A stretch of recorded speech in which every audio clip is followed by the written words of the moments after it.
Devin, hi. Welcome to Exposed. This is so exciting to have you here. I wish everyone could see your smiling face and hi, welcome. Hi, this is really exciting. Thank you so much for having me Yeah, here. you're so welcome. So I want to get right into this. Okay. Um, Yeah.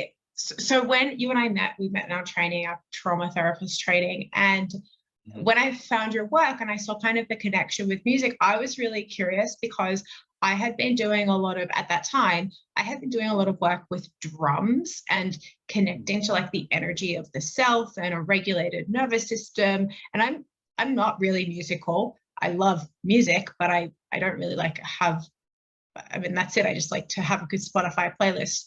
But so I saw it and I was like, oh my God, this is so cool. And then I kind of like started like looking into you a little bit and like learning more about you. And this is just selfish because I can just ask you questions that kind of relate to me and the people that are listening.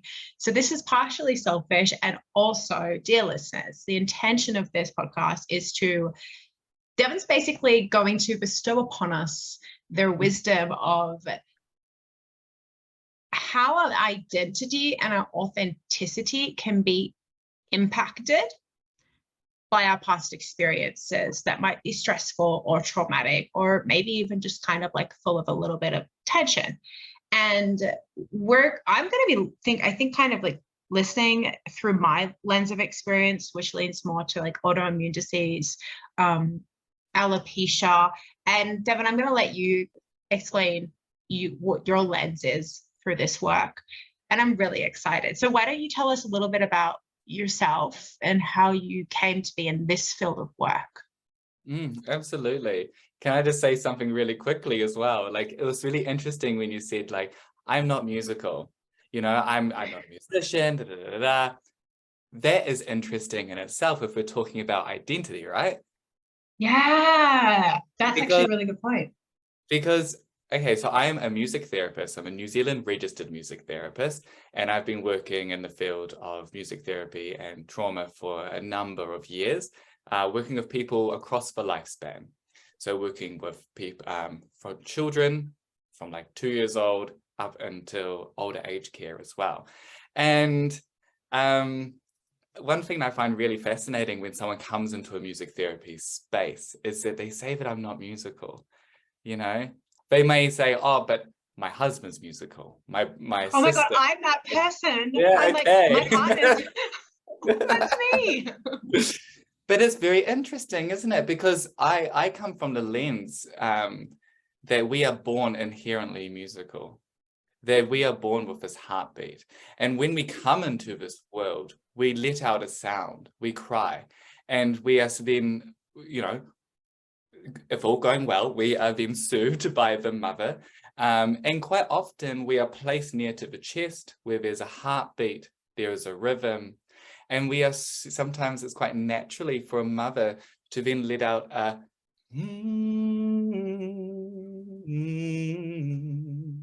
letting out a hum to soothe. It's like quite an inherent primal reaction in us to respond through sound. So it's like, I think why music therapy in particular, or music and rhythm, as you said about using drums, why it draws us to it is because we have an inherent music within us. So a little bit about me. So I've given a wee taster. So I am registered as a music therapist. I'm also trained in aspects of trauma throughout my career. And I specialized in complex trauma, working with children and families, and working in this wraparound service where we work with the whole community.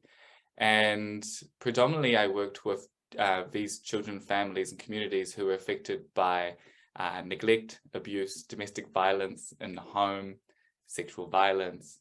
And a lot of the impacts of that were impacting the regulation of people, as well as how they see themselves in relation to the world around them, so identity, as well as how they do relationships, because we know relationships through what we've seen, and it's how we do. Um, and also impacted the way that they see hope for their life, resiliency going forward. You know, how do they see the outcomes for them in this world? So I was using music, rhythm, but also just talking with people, because people just want to talk, as well as using other creative body and art techniques as well. Since then, I have sort of moved into private practice online, where we have our social medias, and we've found each other and discovered that through our training. And I now work with people from all around the world using a combination of all things as an integrative approach. Yeah. So my initial curiosity is, where my mind is going is like thinking about being a kid, being a baby, and immediately connecting with some rhythm. And you know, I even have like memories where I would kind of try and connect with my dad's heart, not heartbeat, but breath. And I would be like, and that's also, I think of like that rhythm of like connecting with the breath of your caregiver, or connecting with the heartbeat of your caregiver. So like, what happens when for some reason that connection that we have with that embodied sense of safety that we get through rhythm, through the connection with another heartbeat, through the connection with another person's breath, what happens to your sense of self in the world when for some reason that is disrupted or broken? I would think the number one thing that comes to my mind to answer this question is attunement. Yeah. Because so if we... Wait. Let's pause for a second. Let's make sure that we explain for the listeners, like, what is attunement? Attunement is the joint attention of truly feeling connected to someone. That someone is listening and adhering and responding to you in an authentic way, where there's a really, genuine felt connection, where also you are also giving back to that person. It's a type of linking, and it's something that we actually develop. We actually don't inherently have this. We actually develop this, and a lot of your identity is built upon attunement, because through attunement we feel safe, and safety is our baseline foundation in this world. If we do not feel safe, we then feel vulnerable being out in the world to expose who we are, to be authentic. We also feel vulnerable within relationships, that relationships aren't always going to be attuned if people have come and gone. Or even like in day-to-day, your partner might not be able to attune to you if they're busy, and to know that that's also okay, because at 5 p.m. maybe they will be able to attune to you, or like, I kind of think of that as well. Absolutely. And quite often when working with children, what I hear is, I am unlovable. Yeah. Which breaks your heart if you have this 5-year-old in your therapy space and they're saying, no one loves me, and I don't deserve to be loved, but I'm inherently bad. And quite often it's because they have never genuinely felt the attunement of another. And through doing rhythm, so rhythm is a wonderful way of accessing attunement, because our bodies, for example, if we're walking in the street, right, we're listening to music and we're listening to a good song, has a good rhythm and a good gait, so that's our walking rhythm, we realize that we're actually putting one foot in front of the other at the exact tempo of the music. And we don't choose to do that. Our bodies will autonomically, so just without thinking, will just do it. And that is so, so interesting. So we can actually, if we're both banging a drum at the same rhythm, or if you're banging and I as a therapist am matching you and attuning to you, we are going to feel a true felt sense of attunement and connection. And for someone who has an impacted development of identity and sense of self, to feel that for the first time to feel that someone's truly there listening and feeling being held in a moment, that is actually so scary and so uncomfortable that what they usually do is they rupture it. They break away from it because it's so uncomfortable. And it just shows that through the development of their identity, they have learned that actually to be not connected with people and not attuned is actually safer and more comfortable. So it's like we need to pause what you said. Everyone, I want you to just hear that.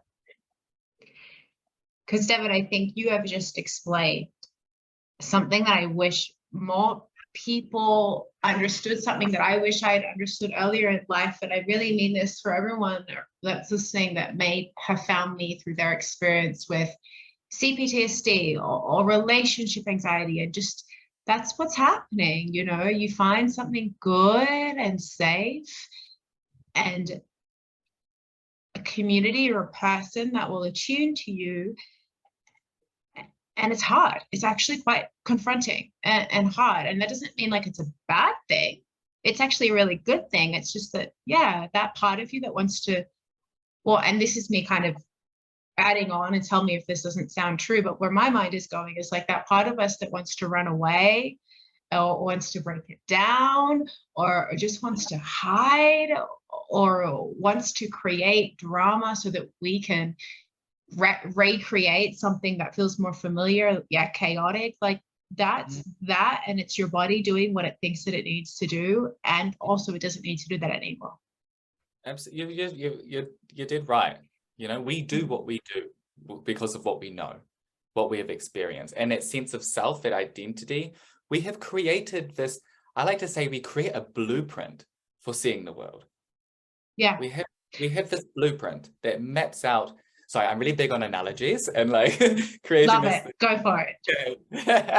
So we have this blueprint for seeing this world that has been mapped out through all of our experiences. And especially if we receive an experience, oh, that gets stronger. That connection to that blueprint goes, aha, okay, yes, so this is true. Okay, I can't always count on that my parents will always be there. I know that's true now. So there's obviously something wrong with me if this is always happening to me. So I feel more safe and comfortable with knowing that, because that is more predictable. And if someone's going to come here, you know, towards me and create this beautiful, safe, nurturing connection, that is going to flip my lid. I don't know what this is. This is unpredictable. This is chaotic. It's sending my nervous system into an activated response into my sympathetic nervous system. And I need to move away from that, or I need to duck out. I feel like when I'm working with people, it's never right to go fully deep into an immersive experience of connection for people who experience, complex PTSD, and for example, and I like to go like we're diving in, we're going down, and we're coming up. Okay. How was that for you? Okay, I check in, we check in with each other, which is the attunement, even if we're out of this connected, attuned experience. And then we can dive back down. So it's like having small moments of experiences that we are slowly strengthening what that might feel like for them. Yeah, I think that's really important. And how do you, something you mentioned was that sense of like being lovable. And I don't know about you or anyone else listening, but something that I've noticed is that the sense of in constructing an identity around I am loved, I am lovable, I'm a good person, I'm not bad, I have goodness inside of me, which is like so obvious, right? Like saying you're like, yeah, obvious, but like many of us actually feel really deep down that like we're not those things. We're unspeakable, not nice things. And I noticed that the more I found that sense of, oh, I'm actually kind of an okay person and I'm lovable, the easier it became to start thinking about my place in the world, my place in my community, the place of like what am I contributing to the world? What is my not value, but what's my uniqueness? And what do I get excited about? What goals can I put that I could actually achieve? Is that's also a part of identity, right? Yeah, I think what you're touching on is authenticity. So in order to develop your sense of self in quite a healthy, functioning way, forming their identity, we're then able to form authenticity. And we need authenticity. Authenticity is our ability to know our place in the world and to feel comfortable exploring that world, that we see the world as a place of hope and adventure and things to be fulfilled, that we are able to have a voice and an opinion, and for that not to feel we need this. We really need authenticity, because trauma impacts authenticity. It impacts the voice of being able to say, for example, no. No. Yeah. Such a simple word, it may seem, but it's so difficult for so many people to say, for example, for setting boundaries. And so, being able to be authentic, if I can say something personal, from my perspective, I identify as queer, genderqueer, and this really highlights this, what you just said, growing up in a world where you feel like you didn't have a place in it. And then coming out, which is just ridiculous that we need to come out in the first place, because that's a traumatic experience. And then being able to find a sense of community, a sense of belonging within your queer community, and then feeling empowered by that. But it's interesting that authenticity comes through from feeling abandoned, rejected, and having no sense of belonging in the community. It's been coming from cultural systemic trauma. But it's interesting, how we find that authenticity. We may find it in different areas and corners of our lives, but it's still authenticity, Yeah. I'm kind of curious, and like, tell me if this is not it or too much or not, I don't know. But like, I feel like, obviously, I'm straight, I like men, that's all I like. And so it's been really easy for me. And I feel like I don't know if this makes sense, but my identity was that from when I was a kid, and it was just assumed. And I was like, yeah, I agree. Cool. And so my coming home there was no coming home. I didn't have to like really go through like a sense of like, oh, here's my authentic expression of sex identity in order to come to an identity that feels like I'm at home. But when you speak about that, I almost see like a journey of like, my identity might be like, I'm different, or I can't tell people about this yet, or something like that. I don't know. And then you kind of have to go through this like arc of like expression. So and off like, oh, I am different. Hi guys, here I am. I'm different. And then kind of settle in an identity where you feel like I'm safe and I know where I fit and it's okay. And I'm assuming a lot of things and I don't know. Please tell me if I'm wrong. Okay. But does that feel like that's true? Like it's like you kind of have to go out. Just coming out in order to come in. Yeah. Do you know what? I always say the phrase of like, I'm unlearning who I am. Because it's the thing with, I'm speaking on behalf of queer people here, but we become so good at creating a false sense of identity growing up. Because it's very confusing, right? Because your thoughts and feelings and ways of seeing, sex and relationships is different, opposing to the social norm. And so you kind of, we are built for connection. This is what we're Yeah. self-safety and connection. So what the body and the nervous system will do, along with our mind and our construction of creating meaning, is that we will adapt and we will try and fit in because that's safety, survival. But then when we finally come to the point of having the strength to honor what we have always been, there is then the process of unlearning. So it's like, is that actually my personality, or was that an adaptation? Yeah. Like that is, I want to say, like, fucked up. Like, that's crazy, right? Like, imagine getting, you know, some people, this is in their 20s, 30s, 40s, 50s.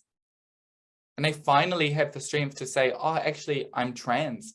I've always been a woman inside, you know, I am a woman. And then being like, wow, then who am I? What identity have I created for myself? Is it actually me, or is it all just been a response of adaptation to the world around me in order to keep me safe?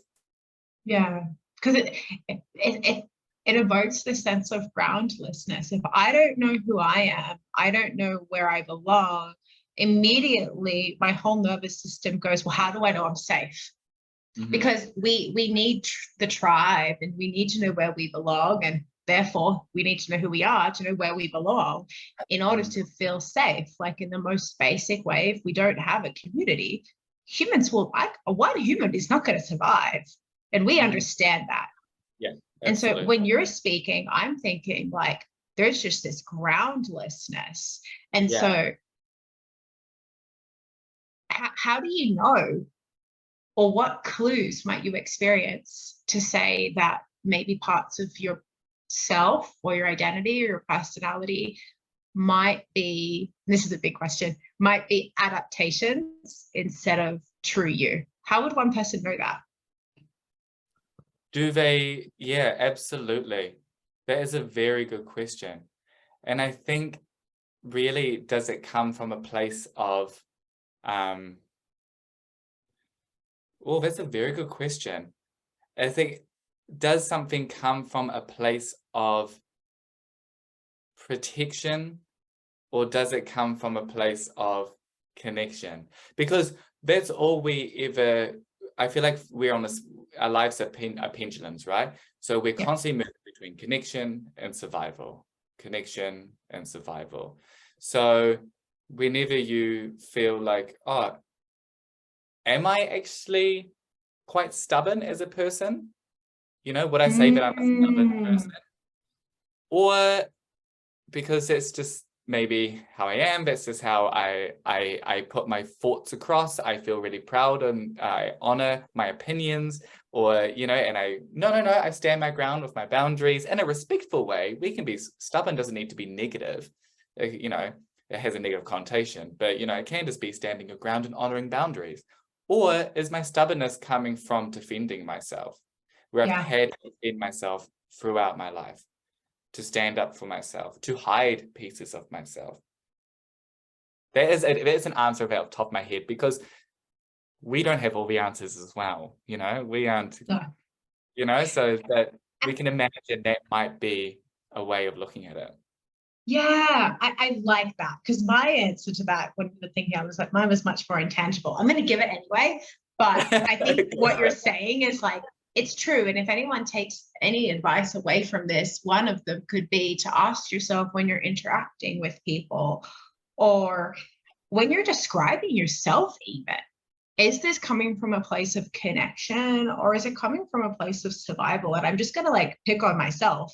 Even when I introduced this podcast and I introduced you, I said, I'm not musical. And that actually wasn't from a place of connection. That was from a place of, like, survival. Because I was like, I'm not musical. I'm not going, like, don't look at me, because it would be so vulnerable for me to declare music that I don't feel confident in.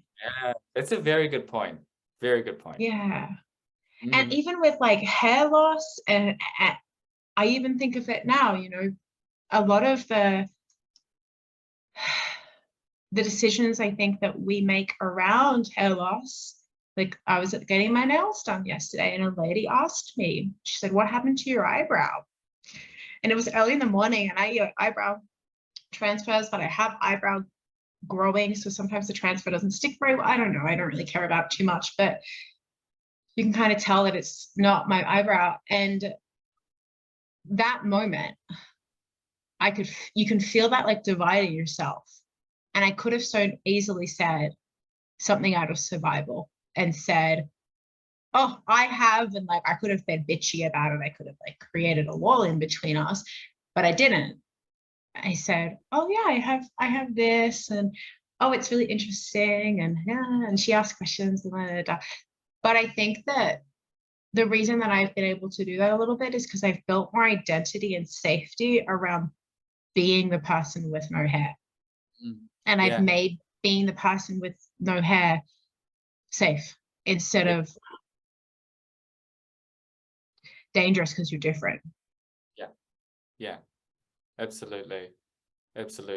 And an important thing around, you know, your story, and I think also for being queer as well, but it's something to relate us both, is that it's not actually, I said before, it's identity development, right? I think a far more appropriate term is identity construction, because identity development shows that we are going from childhood right through to end of life, and we get to this point where we become who we are. Or we get, you know, we go through adolescence into being adults, and that's who we are. But that isn't life. You know, things come to us and change everything and completely bulldoze our walls, and we're like, shit, who am I?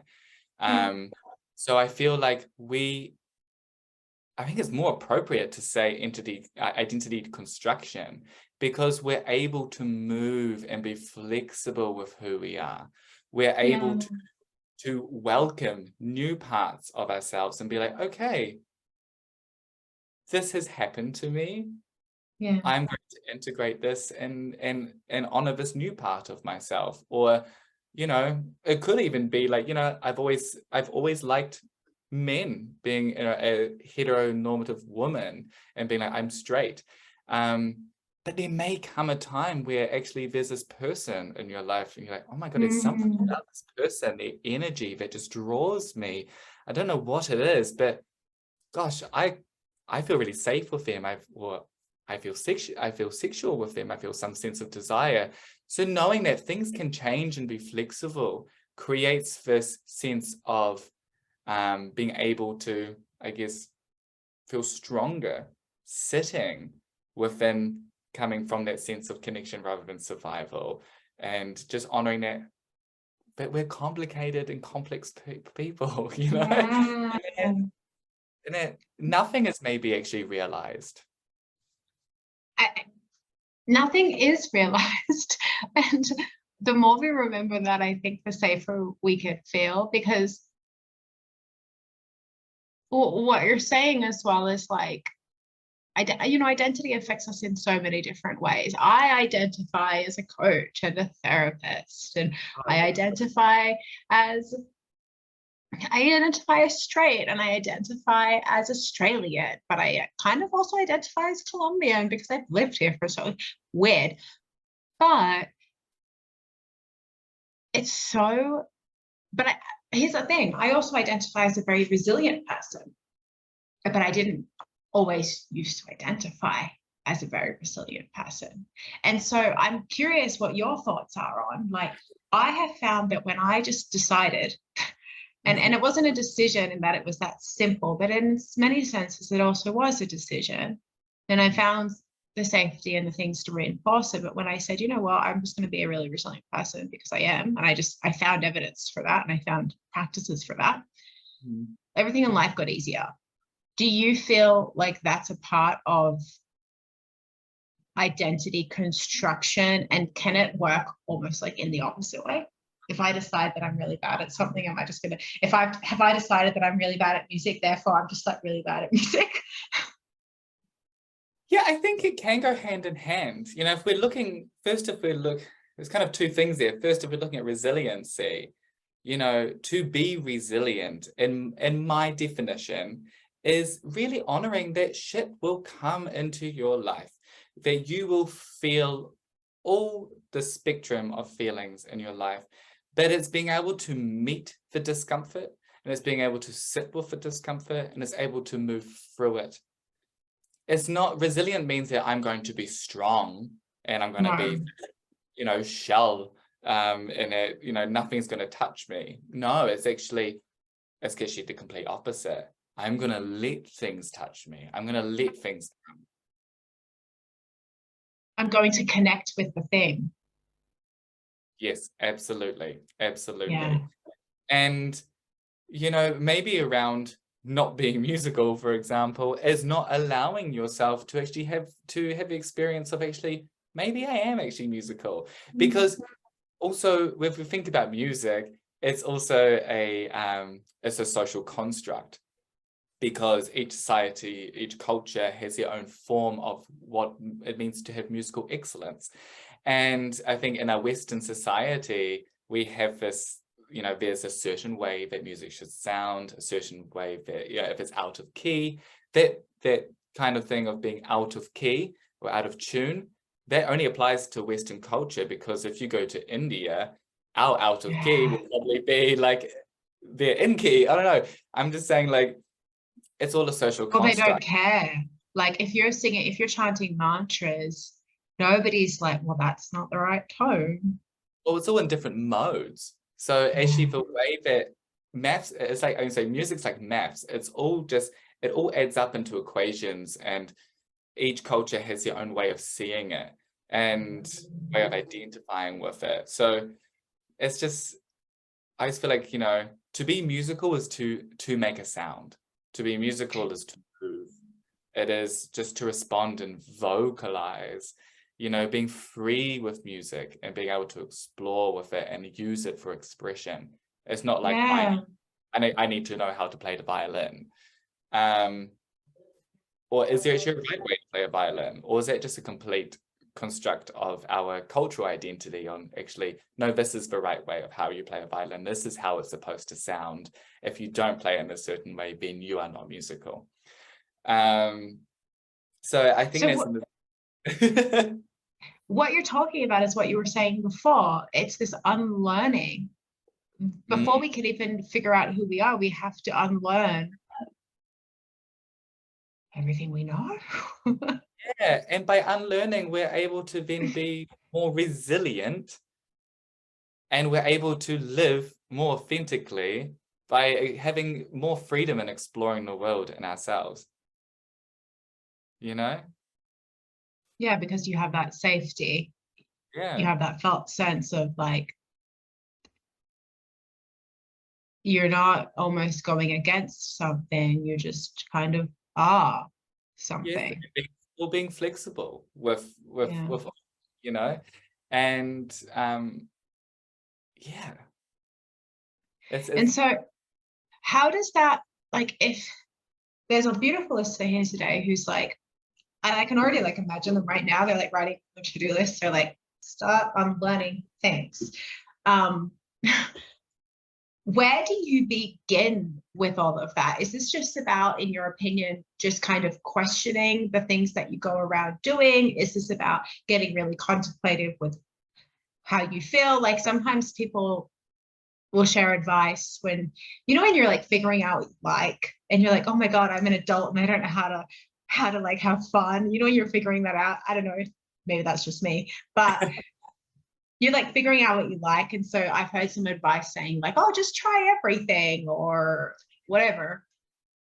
Where do you think people really need to begin to feel like they are more at home within their authenticity and their identity? I think also, I think there's always like a moving towards and a moving away. So if you're moving towards something, because there's something about it that interests you, that feels right for you in your body, like, or there's something that, oh, hell no, that just doesn't fit well for me. Like, I'm moving away from it. That's that intuitiveness, that body sense of like, what actually, what sits right, what feels comfortable for you. And maybe that is, residual impacts of your trauma and everything, but that's okay. It's baby steps, and it's it's Can you healing. explain that for some people who maybe are new to that concept? Can you explain it a little bit? About the moving towards moving away? About the residual impacts of trauma. Yeah, well, just that, what we were talking about before about how trauma impacts the development of identities and the residual, sometimes we feel that, I'm not a social person. I don't like parties. So if there's ever a plan to do parties, nah, I like move away from there. I'm like, no, thank you. I'm good. And honoring like, okay, that's obviously what keeps me safe right now, but is it actually part of me? Is it actually true? Or is that actually the residual impacts of maybe something I've learned about how I see the world? And we can use that same thing when it comes to interest in expanding our hobbies, our other aspects and facets of our identity. And, what do we move towards and what do we move away from? I know that as a child, I loved to use my body. I loved doing flips and splits, and I loved going out onto the grass and just running and doing cartwheels. But then there was a moment where I stopped doing that. And I think a big part of it was maybe around being queer and having to hide a bit of those pieces of myself and adapt in order to fit in, because it was deemed feminine. So, but as I grow older, I was like, part of me like feels like, leaning towards like, gosh, I would love to just do gymnastics. Like I would have loved to do gymnastics as a kid. Why did I never do that? What parts, actually, could I do gymnastics? Could I actually, unlearn and take away this idea that I need to be good at it as well, and just use my body and have fun with it, and just have it gymnastics as a mode of expression even, Yeah, that is a really, really good example, because I think we all probably have that moment when you're a kid and you start feeling really vulnerable about who you are, and like maybe somebody says something or the teacher gives you like a bad grade, and you develop this belief of like, oh, don't be too much of that, right? And I also am thinking of like neurodiverse and gifted children, or whatever that word means, but the people that really like stood out or felt that they stood out. And I can just really feel and sense like that moment where kids are so different and so unique. And then at one point, most of us, if not all of us, just said, oh, I don't want to be too much of that because so-and-so said it was like a bad idea. And then it's almost like you have to unlearn your adolescence, part of your childhood, and then maybe your young adult life, and then maybe a lot of your adult life, and then rediscover all of the things that you felt really naturally, really exciting. Absolutely, because all of those things threatened the connection. We've got the connection, survival, pendulum. So if anything threatened the connection, we have to adapt in order to survive. Yeah. Can you give more examples of like things that threaten connection when you're younger? Okay. So, there's so many examples. I'm just trying to think. So if we're looking at, oh gosh. I put you on the spot. Yeah, put me on the spot. My first thought, because I had to ask the question and then look at you think for me to think. My first thought while you were thinking was like, if you are uncomfortable being the spotlight of something, and then you're really, really good at something at school, and then people are like, look, she's so good, that would make you uncomfortable and you would feel out of place. Yes. And so you would not be so good at that. I don't know why my mind kind of went there. Or like if your mom says people with, oh God, what am I thinking? If your mom says something negative about people, I don't know, fat people are bad or fat people are lazy, then you're going to be like, oh, I better not be fat because then I'm going to lose my connection with mom and she's going to think I'm lazy. And so you're going to like start looking after yourself to not be fat. I'm doing this in air quotes. That's kind of where my mind went. What do you think? Yeah, absolutely. Or it could even be, you could be in a school environment that really positively reinforced people who were sporty. So it's a real sporting school. Yeah. I think a lot of people went to those schools and, you're like, oh, okay, being sporty, being physical, being the fastest runner, whatever, being the best at football, making the rugby team. These are things that help us to feel connected to that community, that sense, that environment. Yeah. But my interests are actually crochet and knitting because I love doing that with my grandma. Like that feels really connected to her. And, but that's actually what feels really nice and calming and connected for me. But I've got to do this, or I can't do that, or there's nothing at my school that offers that. So obviously that doesn't fit to the norm. So I've got to sort of adapt and respond to this environment, this community at the school. In order to survive. Yeah. Yeah. And I feel like when we say survive, it sounds really exaggerated, doesn't it? It's like in order to survive. But I think when we say survival and connection, we say that in a really nuanced way, don't we? Yeah. Yeah. We're talking about what's your body, your mind is perceiving something, you have thoughts about it, but your body perceives that you need to fit in with the tribe in order to survive. Your body, that is on top of everything. If mom isn't happy, I'm not going to get food. So what do? We make sure mom is happy. If the tribe isn't connected, I'm not going to get food and housing. So what do? We prioritize having that and fitting in with them in order to get that. We don't prioritize using our voice because it can threaten. You've actually just said, like, when you asked me before, like, can you give any examples about children moving between connection and survival? I'm like, I don't know. I was a child trauma therapist for so long. Why don't I even think of like emotional neglect and like different things like right. We went like fully elaborate. It's like, no, it's literally just that. So, okay, another question before we wrap up. We've been talking a lot about childhood. What if you can't remember your childhood? What's the thing? Dissociation, right? So dissociation for people is actually the going numb in your body and the shutting down and like kind of going offline, so to speak, that your nervous system automatically does. So it's not conscious. And this is a mechanism to protect us from pain and discomfort. So a lot of children who had the exposure or the re-exposure, so continuous ongoing exposure of trauma and adversity, maybe there was domestic violence in the home, there was substance abuse in the home, you were a foster child who moved from family to family to family.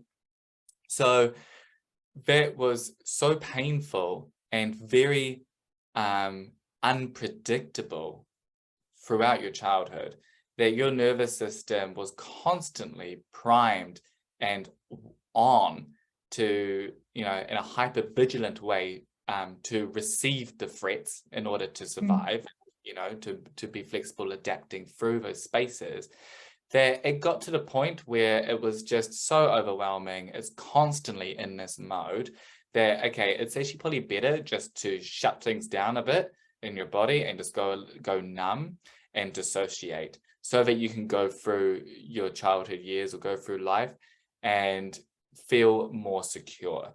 But a residual part of it later on in life as adults is that we actually have big chunks of our childhood that we actually have no idea about. There are people that I work with where it's just black. They have no memory at all, and that is really interesting because as we become adults, it's like, shit, who am I? You know, Yeah. actually, because our childhood is formative years. They're the years that formulate the foundation, the building blocks of who we are to become. And Mhm. if you have no recollection of recollection of that, like it's astounding, isn't it? Yeah, it's confusing. And I don't think it's important to note that in my perception, my experience, it's about what your body and your nervous system is perceiving. It's not about what your conscious mind has decided is worthy of the word trauma. If your body says, you know what, things are just really tense at home, and that for me is enough to say, I'm checking out, I'm going to dissociate, I'm going on autopilot because things are tense and I don't understand it. Like one of the things that I think about that creates lack of safety is lack of congruence. So if there's no big event, but your body is like, yeah, something just like doesn't make sense here, that can also be enough for you to disassociate. You don't have to have had this big thing, because I think that's like something that I hear a lot of people say. They're like, yeah, but like my childhood was really, really amazing. I'm like, yeah, it was. And also your body had a different story. You know, your parents did an amazing job and your body has a different story. Yeah, absolutely. And also that could be the difference between complex trauma and post-traumatic stress disorder, you know, where Yeah. post-traumatic stress disorder, PTSD, is more of an event or a significant period of time in your life. But it ended, you know, and then it kind of went on. But this is those small reoccurrences that happened that really shaped your identity and way of seeing the world and how you deal with Yeah. it. You know, it's interesting, like Yeah. people who are people pleasers, you know, those people who really value what other people say. A lot of the time that could be from your childhood where there was something happening underlying or undercurrent in the home. Maybe it was that they were struggling with money at the time, but you are 4 years old and you have no idea what's happening, but you feel your parents are becoming more distant and do not have the capacity, energy-wise, to be there in a nurturing way for their children. To attune to you. Yes, exactly. So what do? Quite often, we will move to seek the connection elsewhere in our lives. So we go to school, we want to make sure that that teacher really, really loves us, you know? So we become people pleasers. And that is Yeah. just For like good natural. students. Yeah, absolutely. Yeah. I can put my hand up for that. Like that was me, you know? Yeah. Oh my God. I'm imagining like everyone's who's like, oh, or like the teachers who are like, oh, what's going on with Yeah, my children? yeah. Yeah. This is really enlightening and the beginning of a really important conversation that I hope that we continue to have and that our listeners get to continue to have with you. So where do they find you to learn more about this or to have you in their world? Absolutely. So to find me, I have a social media page on Instagram. It's talk.trauma. So at talk.trauma, where I post a lot around complex trauma and a lot around identity. Especially if you identify as queer, this is a page that you may find really relevant. Um, through my page, you're able to see my website or DM me if you would like to work with me one-on-one via telehealth, so online therapy sessions, which I offer. So yeah. Yeah, I really think that everyone should go and follow because Devin posts a lot of really wonderful educational content that helps you kind of differentiate, understand what might be happening inside of your mind essentially and why it's happening. And I really like that you focus on that, like under that education, because it normalizes what someone might be experiencing. It provides that sense of safety and it's almost like an immediate ease of a lot of anxiety sometimes. Absolutely. I do a lot of deconstructing and reframing. of particular things that, hopefully normalize Yeah. and help us make sense and make meaning of what might be happening for us. Yeah. Yeah. It's wonderful. So I will make sure to post all of those links below. Thank you, Devin. Hey, it's my absolute pleasure. It's been so fabulous talking to you. Thank you. Yeah, you too.